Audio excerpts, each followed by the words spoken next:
team, family, squadron, absolutely cannot wait for this episode.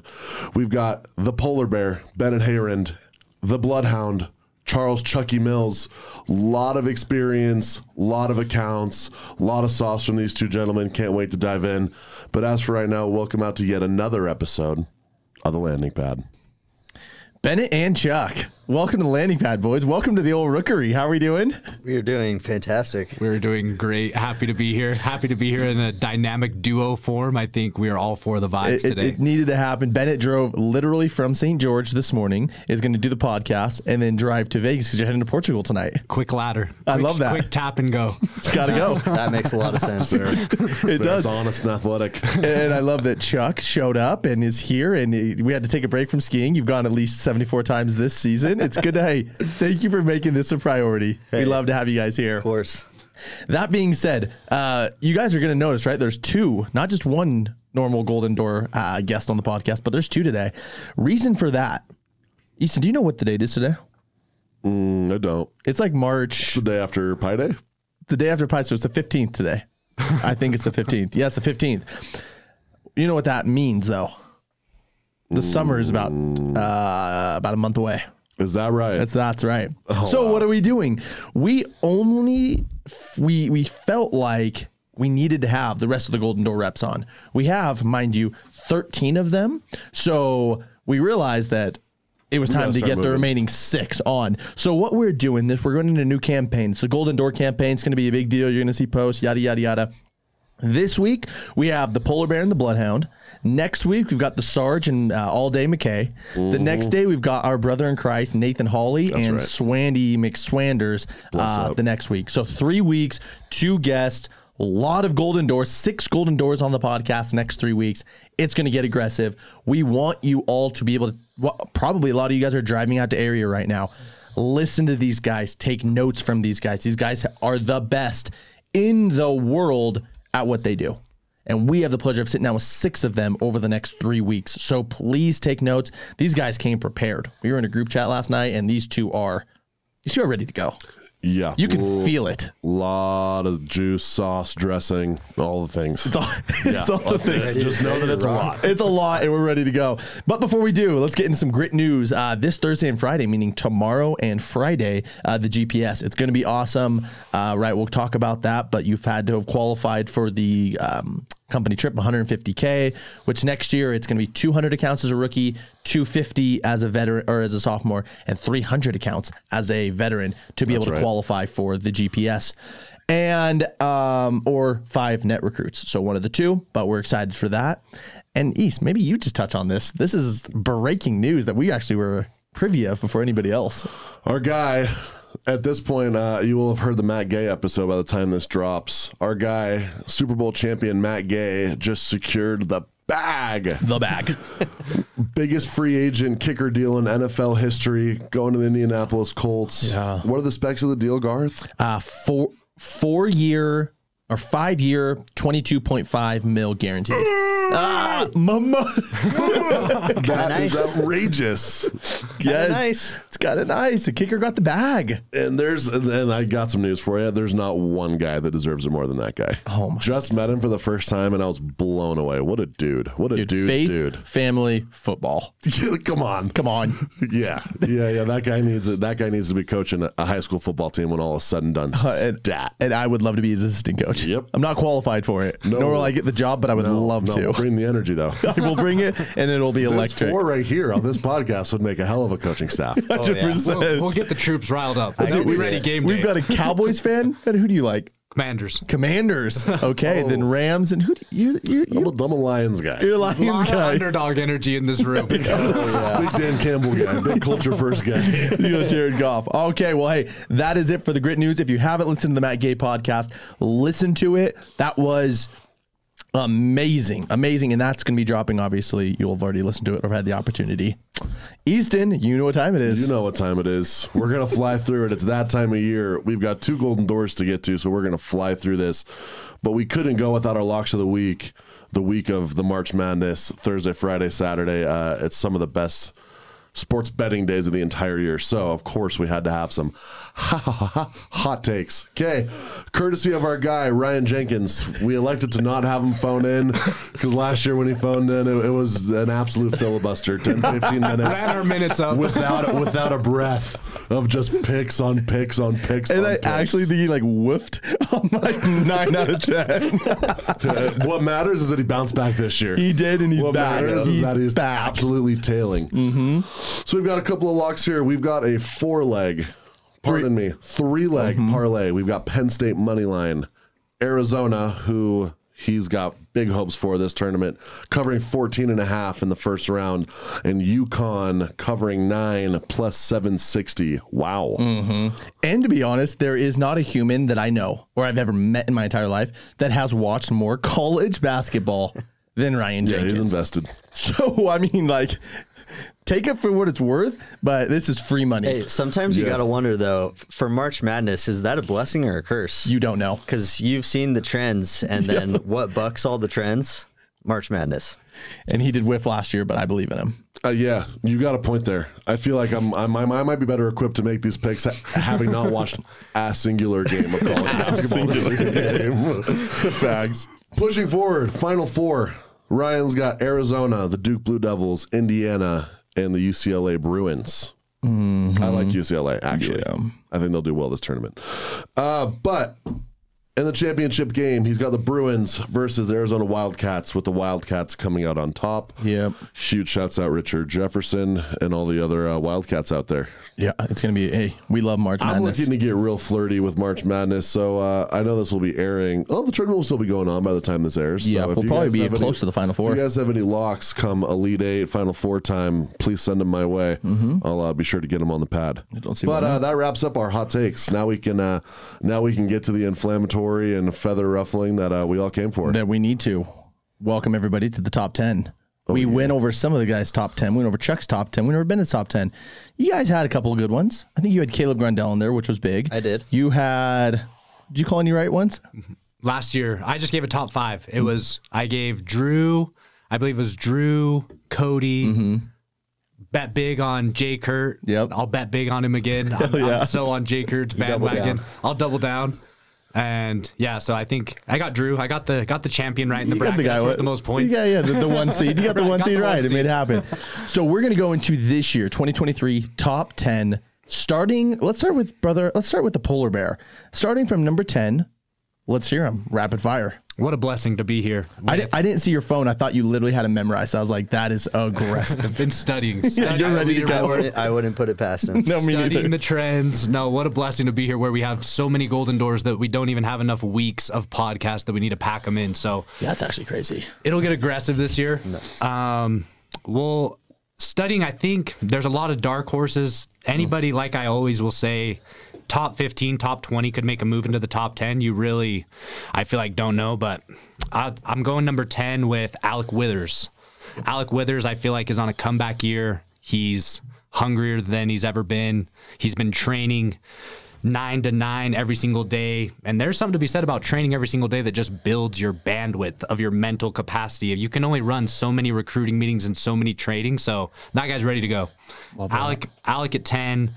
Caleb Grandel, I have him at 9. Love it. I think Caleb will have another big year. He's proven himself back-to-back years. So Caleb Grandel, I like it at 9. Zachary Kinzel at number 8. Love it. Kinzel, what did he do? 200 to 650? 200K to 650K? Yeah. No, he's good. A bit of an increase. He's good. Little bit of an increase. So He's bought in and he is in. It's about 70 to 700 from our guy. Yep. Adam shouts, but it's aggressive nonetheless. on that note, I have Adam at Love that. I love 7. that. Adam at 7. I think he's hungrier than he's ever been. Me and him reuniting just makes sense. He can pace with the best of them. Now this guy, me and Chuck were talking. I don't know where to put this guy. I believe in this guy, this next guy that I'm about to say, but man, it's just tough coming off the rookie year. Corbin Hansen, I have him at 5, 4, 6. 6. High. I have him at 6. Some say high, but man, Some say low. Some say low. You know, the speed that he hit 650 in, the first rookie to ever hit 650K. I mean, you can be devil's advocate a little bit. He's not going to be having Drew in his office this year. He's not going to be able to ride out with Drew every single day, but I think the guy gets it done. He's a different level. I think he'll definitely flirt with $1 million, but Dog. 6 is where I have him. He's a dog. Charles Chucky Mills, have him at 5. Dude has gotten it done year in and year out. Nobody's more consistent. That's right. That's a fact. That's right. That's a fact. Dude has proven it with multiple companies, multiple different services, multiple markets. The guy gets it done. And at the end of the day, you have to bet on consistency. Can bet on the dude can adapt. The dude can do pretty much everything. So there's guys who can pop, but then there's guys you can put them anywhere on the map and they'll rip. And I think Steady Eddie. Chuck's just one of those guys. It's just going to come down to if he wants to flip it on and go next level, more than $1 million, he'll get it done. Have myself at 4. 700 accounts. I've done over 700 accounts three times, over 800 twice. So mixed with the contract values this year, I think Lock it down. Yeah, Forget lock it about down. Lock it down from a statistics standpoint. Cody Olive, have him at 3. Somebody scary this year, Brock Grieve. I have him at 2. I mean, the guy got it done in Chicago, and I think he had a little bit of a dip from his 1,000 year. I think that guy's hungrier than he's ever been. The screws are looser than they've ever been. Oh, yeah. That's true. That's true. And you can see it in his eyes, too. Oh, yeah. He's got a little tick. A little vengeance in his eyes. That's what we need, though. We all need a little bit of that in our lives. Top 3, what I'm looking for is sales skills, but also just craziness. And that's what I think is what it takes to be top 3, top 4. You have to be a good salesman, but you have to be out there scratching and clawing, knocking on windows at 10 p.m., fighting for that last Scratching deal. windows. That's right. Brock definitely has that. And so I have him at 2. And then the heir, Zach Kinzel. You can't bet against his track. Siegs. Zach Seeger, number 1. I think you can't bet against his track record. 1,000, multiple years, $1 million. I think So the guy gets the heir takes the throne today. Heir takes the throne, but year. I think it's a toss-up. Anybody top 5 could flip a switch and move up. But I love that. that's what I'm going with. Love it. Yep. Love that. All right, Chuck. great. Let's hear him rapid fire. All right, man. My top 10. So, bit of an interesting year, right? We got a lot of the guys that you would expect to see in the top 10 not knocking. So, I think it'll be a very interesting year. But number 10, I'm going to go with my dude, Jay Kurt. Okay. Jackson Curtis. Love And that. on him again. Dude, this guy is just talented. He can get the job done. He's the man. Was able to rumble with him this past year when we combined. So, He's good. dude, he's just good. And he's been riding around a Raptor. He probably wants another one this year. I'm sure he probably does. does. I'm sure he does. Yeah, you'd So guess. I put him in my top 10 last year. I'm doubling down. I love that. He's getting in there. Number 9, Zach Kinzel. Dude, this guy, whatever he lacks in any capacity, he will make up for in just grit and determination and He's willingness. just such a good guy, too. Zach Kinsel's such a good guy. So I got him at 9. Nate Hawley, dude, this guy's dialed. Fellow Georgia boy. He's gonna get it done. He'll be top 10 this year. He gritted out the 650K, and that's not easy. Yep. Nope. Especially when he was at, I think he was at 500, like, sometime towards the end of August. So He just put Yeah, his he head down and got rips. it done. he gritted it out. I got my dude, the polar bear, Bennett Heyrend. At This guy is, I have him at, let's see, 10, 9, 8, 7. okay. Hey, you're good. You know. He is he's in the right spot. He's leveling up. He's doing all the right things. He has all of the experience in the world. So I think he's definitely going to just go out and kill it this year. 6. 6, Caleb. Grondell. Yep. No explanation needed there. That guy. That guy just- gets yeah, it. due. I mean, Yeah. Uh-huh. he gets better every year. No, so Roger. He definitely will this year. 5, I got Brock. Okay. Blue blood. He's the man. He'll get it done. Yep. He also needs the stacks for the casino. So, He does. He does. He's got to get it done. He's got to make money for his other job. Exactly. That's it, man. This is just a side hustle. Exactly. The whole sales thing. Trust Exactly, me. dude. He's got a real job, the night shift. Graveyard. It is, man. I'll tell you what. 4, I have Corbin, my fellow all-star. Yep. Captain. Captain. Dude, there's just no way you can explain away what he did last year. No. 250K more than the best rookie ever. So he's going to be, leveling up again, in my opinion. 3, I got the Sarge, Cody Olive. You already know he's going to be tearing up New Jersey this year. I'm excited to hear who's number 2 right now. Who's number 2? Number 2, me. Oh, I love that. I love that. No. I was wondering when Chuck was going to come in.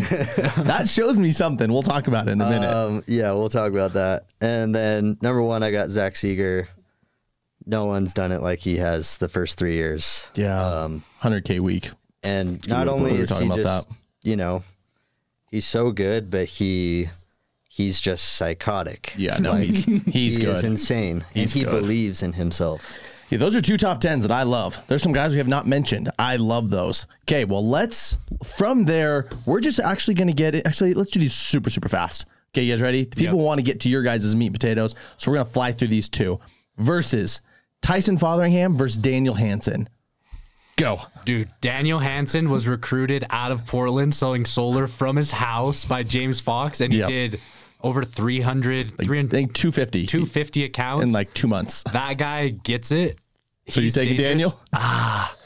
But Daniel versus who was it? Tyson sold 400K last sold 400K, dude. Daniel will be dangerous. It'll just be a matter of if he wants to get it. I know Tyson's hungry, so I'm gonna have to go with Tyson. All right, Chuck, who you taking? I'm gonna take Tyson too. Whoa, 2 for Tyson. He's explosive. He is explosive. Okay, 2. Sorry, Daniel, you got to beat Tyson. Okay, next up, a couple guys that are young, hungry dogs. We've got Sam Harmer out of Pittsburgh last year and Zach Rose from Chicago. Do you guys know these guys? Yeah. Oh, I love that. All right, let's go with Chucky Mills first. I'm probably going to go with Zach Rose. Okay. He's got some experience now. Yeah, he does. This is his 3rd year now. 300 accounts as a rookie, And, I think. Yep. Dude, he's way smart. Yeah, I think he can totally win that. All right, Zach Rose. Next up. I think I'm going to have to go on Zach Rose's bandwagon. Big rookie year, slower to his standards last year. So I think he's super hungry to prove himself. Comeback year, I think, Zach Rose, I'm riding it. Love it. And he just got married. So he's got a sweet wife. He's got a sweet wife ready to go. Bigger Y. Let's get after it. All right. Those were your hot takes. Easton Bunker, time is yours. So I want to give a little bit of background on these guys because we've got some illustrious resumes here today. So for our guy, I'm going to fly through this. For our guy, Chuck, year 1, 330 accounts, one of the best rookies. That was my rookie year back in the Dizzy. It didn't look like this, but I was watching from afar and I was really, really loving it. 550 ACV whopping. Year 2, Chuck went nuclear. 680 accounts, 632. Year 3, 1,000 burger. At all costs, 705. Year 4, 795 accounts, 880 ACV. Did it in significantly less time. And put an emphasis on significantly less time. What was it? 2 months less, Chuck? 2.5 months less. 2.5 months less, same amount of revenue. Spooky how that works. Yeah, it's crazy. Crazy how that works. Bennett, on the other hand, even longer in the industry. Year 1, 208 accounts, 400 something ACV. Year 2, 220 accounts, 4 something ACV. Big jump. Year 3, 650 accounts. Year 3, 450. Year 4, 865. Really went for it that year, huh? Yep. Really just got a hold of it. The ramp Caught it on the screws and just went. He found a lot of laydowns. Like yard. Yep, the lay down detectors. 4 something again. Year 5, 700 accounts, 756. Year 6, 360 accounts. And then year 7, your first year with the grit, 853 accounts, 767 ACV, and a golden door. Whoa. Yeah, no, we are. So you guys realize, right? These We're are in the midst of a lot of accounts. 100. That's what I wanted to go about, right? And not even a lot of accounts. That's 11 combined years between the two of these guys sitting down of door-to-door experience and elite door-to-door experience. So like I said, take notes. This is going to be awesome. So starting with Bennett, Rumble champ. First time Golden Door winner. Yep. Right, making a huge splash year 1 with the grit. To get the conversation started, compare and contrast your last summer and your previous 6 summers. Yeah, I think I talked a lot about it, and I think it's just, about the environment that you put yourself in. I kind of compared it last year to running, and I just feel like it's a lot easier, you know, when you're running a race to pace with guys who are running way faster than you. And I think a lot of guys in the industry in this job can pace with the top guys, but just don't have a pacer, or they're blazing it themselves. So being out in Portland with Parker, talking to Chuck throughout the summer, talking to everybody throughout the summer, it just makes it way easier to pace with those guys, listening to different pitches. But I think overall, just my experience, you know, I think I wanted it a lot more. You know, past years that I did 700 accounts, like 520K in rev, I feel like I didn't want it. So it definitely helps. The grit does a really good job of recognizing people that get it done. So, you know, I felt like I had to get it done, and I felt like there was no better guys to be around. So, you know, plug and play. I love what you said, just touching on that for a second, right? Like, dude, I totally believe that there are other guys at companies that are really good, right? I mean, there's obviously tons of there's 33 Golden Doors total. We had 14. So that means there's another 16, whatever, yeah. X amount of Golden Doors. There are other really, really good reps. For sure. The thing is, I think that there's a lot more out there that just don't have somebody to pace with. Exactly what you said. Dude, Benny, you're a Golden Door winner. You, as we've looked at your resume, dude, you've had the potential to last probably since year 3 when you did 650 accounts. For sure. You could have easily been a 6-time Golden Door winner, right? But instead, it was your first time being a Golden Door winner. And I think you hit the nail on the head, dude. Like, so many people can be it, but they just don't have the people to run with. They don't have the people to break the 4-minute mile with, right? Like they could if they were running with a group of guys that could do it. So I think that kind of just struck a chord with me. It's super interesting. I think it's obvious. Obviously, everyone sees the difference in the results. I think one thing, and I've talked about this on the landing pad before, but I think one thing that gets swept into the rug a lot are some of like the little nuanced things that happen in grid offices that don't happen elsewhere. Yeah. Which ultimately lead to like significantly more production, which I think is like, you know, the NOS in the tank of a lot of our really elite guys to get them from that 500K mark over the 650K finish line. What were some of those things? Like, what comes to mind? Some of like the little nuancy things that like the grit would do as like a whole, or that Parker would do as a manager, or that Portland would do as a team. What were some of the things that you felt were little levers and pulleys that allowed you guys to take it to another level? Like, the biggest thing when I came to the grit is there's a lot of guys who sell really well, but something really rare in the industry is guys who manage and sell at a super elite level. And I think that's what I've seen more is a lot of companies have a couple Golden Doors, but they're the same guys every single year. You know, they don't really pump out new Golden Door winners and don't really build new guys to like fill those top spots. So I think that's something that I've only ever seen at the grit is, you know, the guys are in the trenches every day leading from the front. They're not, I got a few guys this year, so I'm gonna dial back and really help my guys hit their goal. The phone call, you know, super busy. The thing is, like, I've heard a lot of people say like, oh dude, best coaches are sometimes not the best players. Like, I don't sell really well, dude, but I can for sure coach you. And I think that's like nothing further from the truth in sales, because in sales, your coach is out there with you on the field every single day. So it's like your coach better be leading from the front, because that's who you're comparing yourself with. So I feel like just that fact in and of itself of seeing Drew and seeing Parker run these meetings and run the early morning trainings and run the one-on-ones and run area and run everything while still performing is something that I've like never seen. And I feel like that's something that I couldn't find anywhere else. So that was one thing. Operations is another thing. My year that I did 865 accounts, I was getting close to 1,000. My goal, I kind of thought about 1,000, but as I got down the final stretch, those cancels started coming through, and it's like, nothing is more heartbreaking when you're going down the stretch trying to finish a goal than having a ton of cancels.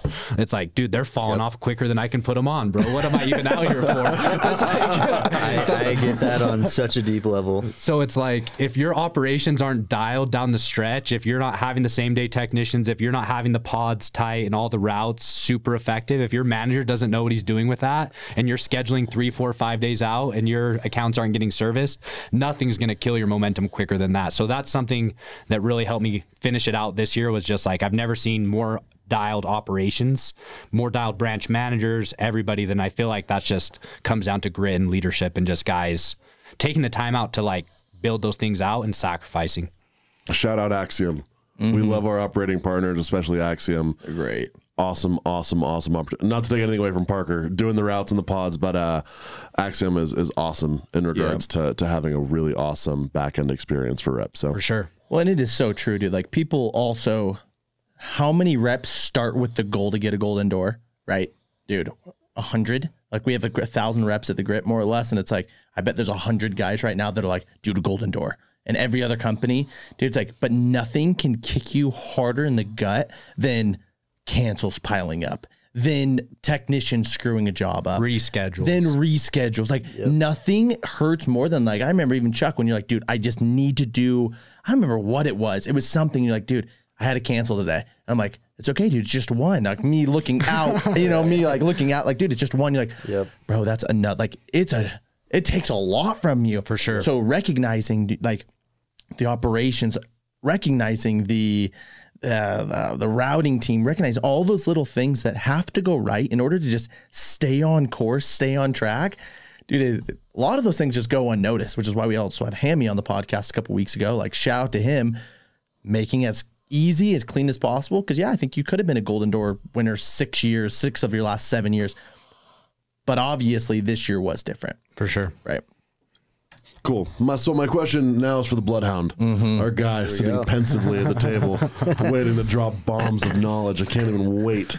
Oh yeah, baby. So Chuck, you've been elite from the get go. You've always been like a top 10% rep, whether it's on the rookie class, our first year, or every year after that. And so my question is like, you've done so much up to this point. You're a 2-time Golden Door winner now. How is your approach different going into this summer where you're going to go and get your 3rd Golden Door award, different from maybe how you approached your first Golden Door summer or your rookie year or your second year? Yeah, that's a great question. I think I've come to realize that like in this job, obviously there's a certain amount of things that you can control. And regardless of how good you are, like there will be down days, and that's just a matter of fact. And I think the thing that I've seen that like sets people apart is the people that have like basically have like their happiness and goals rooted in their controllable inputs. Those are the people that are like, they will succeed in the long haul. And like, you might have a down day here or there, but it's like, those are the people that ultimately get it done. Because they're not like, that's like totally my mindset this year. Is like, if I know that I give my best and I knock all the hours and I go the rounds, dude, I don't care if I sell 200 accounts. I'm going to be so proud and happy with myself because I know that I did everything I could. And I think like, that's just, in my opinion, it's such a healthy way to view it, because not only by doing that do you get more out of yourself, but you're also like, you're giving yourself the best chance to, hit all your goals. Because like as humans, I feel like we always try to figure out how to do like the most work, the most, numbers with the least amount of work. At least that's how I work. That's how I, you speak for me. You know what I mean? It's like we're always trying to get the most out of something by doing the least. And I think with especially in this job, it's like if someone has a goal of 500 accounts, they're like, cool, how can I do this in the easiest way possible? Oh, I can sell 5 a day by knocking just 5 or 6 hours, and that's what they do. But it's like, for me, I don't really care about what the end number is. I'm just going to maximize the inputs to the best of my ability and let the chips fall where they may. And I don't know what that number is going to be, but I know that I'm going to get the most out of the experience because I'm going to knock all the hours. And that's where my goal is in doing that. Because I know if I do that, that's going to give me, the best result possible. I love this principle. Yeah. It's the same thing that we were talking about in regards to per rep yield. If you focus on all of the inputs for that factor into per rep yield, which is just about everything that goes into a program, if you just focus on the inputs, inevitably your per rep yield will be good. I think it's really easy to think the Grit focuses very, very heavily on the outputs, which is what the public hears mostly, because all we get on the landing pad and talk about is 20 or bust, Golden Doors, 14 this year, 11 last year, Alabama, so on and so forth. But the reality is, in my opinion, I think the reason why we've had a ton of success from developing salesmen, from producing Golden Doors, is because so much of the day-to-day when you're actually in the office and you're actually in the summer, I really do think we are a primarily input focused company. Sure. I really think that we pay more attention to the inputs that actually get people across. The best example is what Bennett was just talking about. Like, we place an emphasis on routing and pods because that affects a lot of guys' confidence in selling at a high level. We spend a lot of time talking about the nuances of switching knocking companies versus local companies. We spend time talking about tailored intros. We spend time talking about specific business reasons. I think the reason why is just because we've become so laser focused on the inputs. I think the outputs have fallen as they may. And now that being said, we've been super loud about the outputs. As we will continue to be. As soon as they've stacked up, we've been super vocal about it. But I don't know. It's one of those things where you know, to get to Z, you got to go through the rest of the alphabet first. It's like, to get the outputs, inevitably at some point, somebody's got to pay the price for the inputs. Dude, what I love what Chuck said as well. How, like, dude, some people are so anxious about the summer, right? Some people, it is like, okay, I've got like 28 more days till summer, 27. It's like, okay, I have my goal of 1,000. It's like looming. It's this. It's like all, dude. Sitting here with like Chuck and you, Bennett, it's like, I love what Chuck just said. Chuck's like, yeah, dude, like, come what may. Like, how refreshing is that? That like, you're no longer, Chuck, like, well, got to sell 1,000. Like, oh, got to do 1 million. No, it's like, dude, I'm going to go work every single day. If I sell 1 million, chill. Like, that's great. But I'm going to work the hours. I'm going to focus on the inputs. I'm going to be on the doors by 1:30 p.m. and off the doors by 9:30 p.m. every day. If I get a golden door, sick. Awesome. I'd love that. But like, it just takes so much stress off, dude. If you're not just stressed about your goal all the time, dude, forget about it. The result, you two, especially you two, are so good at what you guys do that it's like, dude, let like work your hardest. Obviously, the results will follow, and they always will. And I think you chimed on this last podcast. You're like, dude, I'm just going to work the hours, and look what happened. We're sitting down with you almost 1 year later. It's exactly what you said was going to happen. The same amount of revenue and like almost half the time. Yes. Yep. Which is what I'm saying. Like, that's what's so cool. It's like, go back and listen to Chuck's podcast. This was before he like feel like it clicked with him. And the 1,000 summer from Chuck's podcast was all like output oriented, totally goal oriented, focused. 1,000 on my mind every day. Yeah. I've got to do this many a day, this many a week, this many a month. I'm not on track. I'm behind. Now I'm freaking out. Now I'm sweating. Like, like it's hot in here. He got it done. But you know what I mean? At what cost versus the next year? He said on the podcast exactly a year ago, I'm focusing on inputs. Lo and behold, he got to the same output. Here we are, way better, and it seems like way happier, way healthier for sure. Yes, healthier, way happier. I was in a dark spot at the end of that 1,000. Yeah, no, you were not healthy. That was not good. That's what it takes, though. I think you have to find with these big goals, you have to find ways like that go with your personality for sure. Like, something I've noticed is I never look forward to like, all right, I need to do this many this day. I need to do this many this week. Like, I always look back. Like, okay, I did this many last week. I did this many yesterday. You'll have ebbs and flows, days, you know, even hours throughout the day. But I think, like you guys have been saying, like, if you control the little things, the big stuff takes care of itself. Yeah. If you control the minutes, the hours will take care of themselves. That's something that really helped me this year, was shifting my mindset from more of a marathon mentality. You know, just like in school, like your urgency level, if you have an exam due at the end of the semester, you're not very urgent about that. I've kind of shifted my mentality from, you know, the exams due at the end of the semester to the exams due at the end of the day, every single day. Like, sprinting, like, I've shifted my mentality from 100 knocking days to like 100 days of marathon to like 100 sprints. And even going from dividing my day into like 2 separate days where it's like I have 11 to 5. That's the end of that first half. 5 to 8. And it's just like controlling the minutes and the hours will take care of themselves, and just having that mindset of like, I'm sprinting every single day, and not letting that little voice in your head being like, oh, dude, if you take a rest today, you'll probably be way more fresh for tomorrow. Oh, you had a rough day. I think you should take like an hour off 100%. And then you'll be way better off tomorrow. It's like somebody said it. They're like, dude, you're just as tired when you work 100% as Calvin you are just said that. When you pull off early and take like 2 hours off. So I think that's something that the grit really helped me with this year, was just like shifting that mindset to like sprinting every day, emptying the tank, and just trusting that your energy levels will replenish overnight, right? And I love, even with Matt Gee on the podcast last week, it was so much like, well, dude, how do you take your year by year? He's like, no, I don't. I'm like, oh, how do you take your game by game? No, I don't. I take it kick by kick. kick by kick, opportunity by opportunity. Yep. And he's like, it'll all take, like, at the end of the day, if I take a kick by kick, the kicks will turn into games will turn into months will turn into seasons will turn into a career. And look what just happened. He takes a kick by kick, and he's now the highest paid kicker in the fattest deal in the entire NFL for a kicker, right? It's taking it day by day. Don't look at the lofty goal, because then it just seems so far out there. Day by day. And Ben, the same question to you, and maybe you just answered it and maybe you just doubled down on it. What would you say is like your main takeaway from this previous summer? Like if you had to put one thing on it.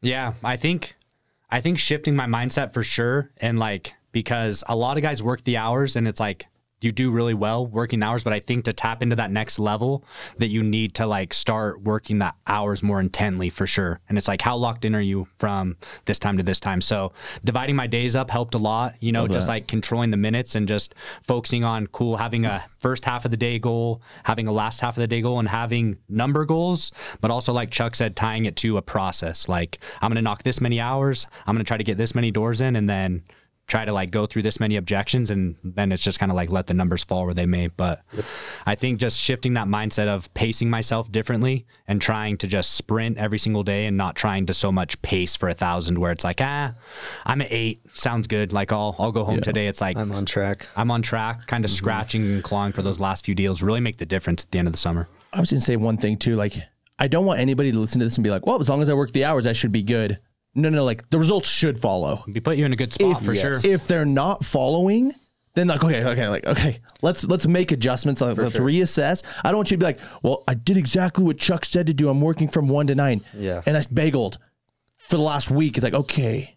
I have a feeling it looks different. I have a feeling it sounds different. I have a feeling it is different. Something's up. So don't be afraid. Like if some people, it's not just a work thing. Sometimes it is a skill thing. Sometimes like the results should follow. If the results aren't following, okay, go back to the drawing board. Make some adjustments to how you're doing what you're doing, because the results should follow. If they're not following, like I'm not trying to preach that. And in no way was I trying to say like skill isn't a part of it. Like the other part that I'm not mentioning is like I train like almost every day in the off season. Yeah. Like I train with Drew, I train with Calvin. Like I'm picking those guys' brains and I'm figuring out what they do better than me. Yep. And I'm adapting that. Yep. And like I'm putting in the time into like making sure that my process, and like when I get out there, I'm adjusting. Like I'm figuring out, okay, where am I losing people? Like, okay, like what do people actually care about here? And like I'm internalizing those things and I'm like adapting. You're not just a zombie going through the days. I'm not just a zombie. Like I'm like, okay, where am I losing? Like, okay, cool. Let's try to figure this out. Like I'm always adjusting through the summer. Yeah. Just like Chuck said, like a lot of, like if you're a rookie listening to this, like a lot of rookies, like Nick Saban, I felt like said it best. He's like, a lot of people practice till they get it right, but like you need to practice till you can't get it wrong. Like 100%. I love that quote. The best guys are developing their word tracks. Like some don't overcomplicate it. I feel like the famous saying, complexity is like the enemy of execution. Like if you make it too complex with a customer or with your pitch, you're not going to be able to execute. So it's like simplify it, but then it's just finding your word tracks of like, cool, if they interrupt me right here, this is where I'm going. If they tell me no right here, this is where I'm going. Building out your playbook super deep for a million different defenses instead of having like a million different plays and a million different formations and not being able to go super deep on anything is kind of like how I like to look at it for sure. Yeah, my dad always would say growing up, if you think, you stink. And that's like, I just love that because it's like, yeah, you think about anything you do at a high level, you're not thinking. You're literally just like, I've done this a million times. You're just doing it. I'm just super true. And you're doing it at a high level, but you're not thinking about it because you've put in the reps, you've put in the time to make that time efficient. I love that. Yeah, for sure. Even like to like just double down on that. Like if you're a football player and you're just in a room watching game film all day, I feel like a lot of guys do this is they study, but they don't ever like practice the actual muscle memory of the pitch. That's key to it, is just getting reps, you know, like when I'm in my car and I'm like, when I was first trying to learn, even this year, like trying to learn the grit pitch opposed to my last pitches. I'm like, when I get in the car, I'm saying my pitch 3 or 4 times before I turn music on. When I get in the shower, it's like I'm saying my pitch like a few times. So it's like, the best thing that you can do for yourself that you don't need anybody to help you with is just getting that muscle memory in so that you're able to focus on the customer when you're selling and not like, where am I going with this pitch? Yeah. That's a huge like. And I think the grit as a whole, like kind of like Easton was saying, we focus so much on the golden doors and all the awards, as we totally should, but that really is the tip of the iceberg. It's like we're not talking about like that bottom, and that's like probably obviously the purpose of this podcast, right? Is we're looking at what's below the surface. Why is the tip of the iceberg so impressive? It's because there's a lot that goes into it. There's a ton. Chuck, one thing that that I train on that I love, whether it's recruiting or selling, is this attitude of that's exactly why I'm here. Let me explain. It's turning things and reasons why people won't do something or don't want to do something and making it the reason that they do, and they end up going through with it. And so it's whether it's on the doors or recruiting meetings or any business or relationship, I think this is one of the things in life that separates like top 1% human beings from the rest. And it's the ability to turn really, really negative, sour things into really, really positive and outstanding things. So Chuck, if you just speak to the idea of turning negatives into positives, turning losses into wins, for sure. I think that's one of the things that I love the most that you talk about. Yeah, I love this question. So I think not even just in sales, this is literally just like a life principle that like, if you can learn this, you'll always be happy regardless of your circumstance, and you'll always like find a way to be successful. So, there's like a couple experiences I want to share with this one. Number one is, I remember I was selling in Indianapolis, and, it was getting to that point in the summer where like everywhere's been knocked like quite a bit, you know. You're trying to like find an area that you want to be excited about. And I remember Jackson, like I thought he did it on accident, but he like included these like townhomes in my area. And I was like, dude, how am I supposed to sell a townhome? Like, it's not even a house. Like, how does this happen? And I was like, you know what? I'm not going to call him. I'm just going to give it a shot. And like, literally it was like my best day of the summer. And because I was just like, dude, this could actually be sick. Cause like, you know, maybe they haven't been talked to as much, or like maybe they have more bugs because they're, you know, they have, you know, only a side of the house. And like, I literally just chose to like view it as like, dude, maybe this could be sick, as opposed to like, dude, I have no idea how to do this. Like, this is probably so hard. Like, they don't even have their own house. And like, I ended up having like, I think I literally had my best day of the summer to that point that day. And it just like taught me, it's like, you know, like a lot of times we view these different scenarios as like, oh man, this is like really hard. Well, like, while that may be true in some aspect, there's also another reason why it's better in the same vein. And like another example of that was like just this past year, I was in Austin, Texas, and anyone that knows anything about door to door in general in Texas is like, it's just crazy. Like, you show up at your hood and there's a solar guy, there's 2 water guys, there's at least 2 other pest guys. A vacuum guy, and like Kirby guy, phone book guy. No, seriously, like I'm not kidding. I can't count the amount of days that like I was knocking with at least one other person in my hood. And you know, it was at the start I was like, man, how am I going to do this? They have actually talked to like 20 other pest guys this year. Like, actually, how am I going to make sales? And I literally just chose to view it as like, wow, there are like 50 pest control companies. That's crazy. There must be so many bugs, and people must care about this a lot if that's the case. And I literally just chose to view it like that. And I did great because like you did all right. I did great.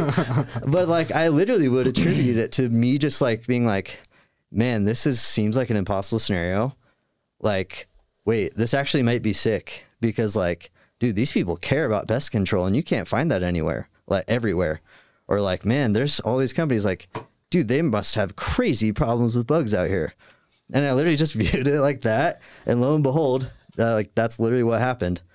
And so I just love, like, you can apply that to anything or any scenario, any circumstance you're in.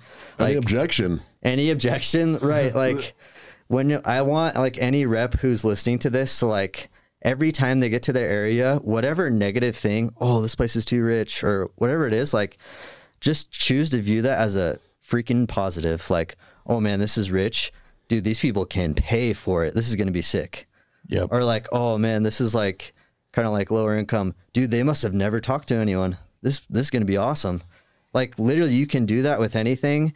And I like firmly believe that there's like almost something spiritual that happens where like that will manifest. Like you will make that happen. That person will appear as long as like you believe it and have that hope. It's the same thing, whether it's circumstances or market or objections or just life in general. If you show up with the attitude of that's exactly why I'm here, then I'm along with Chuck, I'm just a firm believer that, just like Calvin said, you find what you're looking for, and you end up getting what you want. Like if you're willing to persist and persist and persist and not back down and keep trying and keep focusing on your inputs. I'm of the opinion that like if you have the attitude of, yeah, this is exactly why I'm here, I love the losses because I turn them all into wins, you get results like Chuck has. You get results like Bennett has. You get results like Calvin and Drew and all the other people that we've talked to. So it's one of these things that we could talk for episodes and episodes about it, but it's the adoption of this principle that's going to take like a lifetime for most people to master. So to be here with these two guys who are doing it in their 20s is really, really such a blessing. And moving on with Bennett, right? This is going to be the final question to Bennett, then we'll have one more to wrap it up. But Bennett, your goal was Golden Door this year. Yes or yes, it was going to happen. My goal was actually $1 million. My goal was $1 million. My die goal was Golden Door. Love that. It's like, yeah. Yes or yes, Golden Door, no matter what. So that being said, dude, you didn't hit Golden Door August 15th. You didn't hit Golden Door August 31st. You didn't hit Golden Door September 15th. You hit it September 29th, 22nd. Dude, talk to me about, because I still firmly believe that the only way anybody that says they're just going to get a Golden Door is they stay out as long as it takes and have the mentality that I need to stay out as long as it takes to get it. People were home. People were boating. People were chilling. You were probably seeing people not on the doors, on your Instagram, on Snapchat. Dude, speak to me about the mindset that you had come mid-September. You were so close to your goal, mind you, but maybe not mid-September, beginning of September. Talk to me about that mindset and determination that you had then. No, I think I feel like that's just all this job is. Like Chuck said, it's just like keeping yourself in a good headspace. A lot of people have really good pitches, but how often can they give out that pitch before they like the wheels fall off and they're like down on themselves, or it's like you're seeing the people boating at home and then all of a sudden the wheels fall off. So because they fall off. They fall off. Oh, they do. And it can happen quick. It can happen in 30 seconds. I can confirm. From experience. So it's like, I think I knew what I wanted. And it's like, when you said, that's the thing with this job is I think you can stay out there, honestly, as long as you want. And that's kind of my mindset shift going into this year is I knew that last year. So I felt like that maybe I knew I'd stay out there longer if I needed to. So I felt like I didn't hit it as quick. But my goal this year is to even more ramp it up to, just day in and day out hitting it quicker. Because that's the thing with the top 10. All these guys are good, but it's just a race to the summit. It's just like, that's the thing that I love about this time of year is it's like, it's about time to start climbing, boys. It's like there's only one way to the top of the mountain, and it's just climbing. Everyone starts at ground zero. Nobody cares what you did last year. Nobody cares what you did, your past failures, past successes. It's new year, same mountain as always. And it's like it's in a good spot this year where it definitely helps when there's 10, 11, 14 guys that you're following their trail up to the top. So that's what I noticed. Just you start to acclimate. I've stayed out longer in past years. Just with anything, as you climb higher, you start to acclimate and then you can push even higher. So you start to notice your new limits. But really it just came down to, that's something I pride myself in, is just being like pretty mentally tough. That's one of my goals this year is Grittiest Rep 2023 is like, Drew won it last year, but I think that's like one of the sickest awards you can win because it's not about the numbers. It's not about anything that's out of your control. You 100% control that. So that's my goal for this year. That was my goal for last year. I've always worked super hard, but I'm just always finding ways to like make a new evolution, shed another layer of skin. Just like any new evolution, transformation that you can make, that should be your goal every single year. Summit a higher peak, right? Always shocks me like when guys pace themselves almost for this, like you've been doing this for 4 years and you do the exact same amount every single year. It's like you're obviously getting better, but it's like Chuck said, it's like as you get better, you can hit 200 accounts quicker. So it's like it requires less and less effort. And there's some guys that just don't push that envelope. But if you push it, you're naturally going to get better every single year. So something I really admire about Bennett is like, if you think about it, you'd been in the industry 6 years. Yep. Before you made the switch. So it's like Bennett had every reason to believe that he knew everything about, and he was one of the best reps in the whole industry to ever do it. So it's like the fact that he was able to recognize like, oh, I could still level up and like learn from these guys just says like everything about Bennett's character. And also just like at the end of the day, it's like successful people do what unsuccessful people won't do. Dude, Bennett stayed out for a month and a half after everyone was home. And it's like, dude, it's not a secret. He stayed out when no one else was doing it. So it's like, there it is.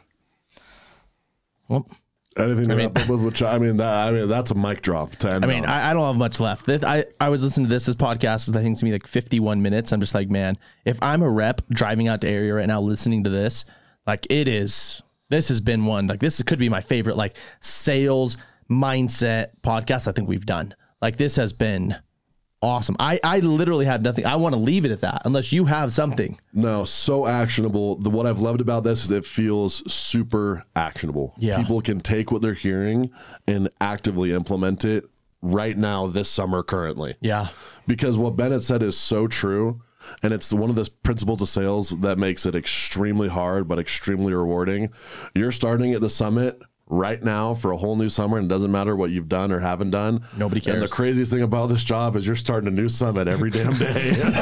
Same mountain. Start at the same mountain, same trail. Different crevices, different Different pitfalls for sure. And so I love to see two guys totally level with all the people listening and all the reps of the grit laying out exactly what it takes to be a top 1% performer. So guys, Chuck, Bennett, thank you so much for being on an unbelievable episode of The Landing Pad. But for right now, we out.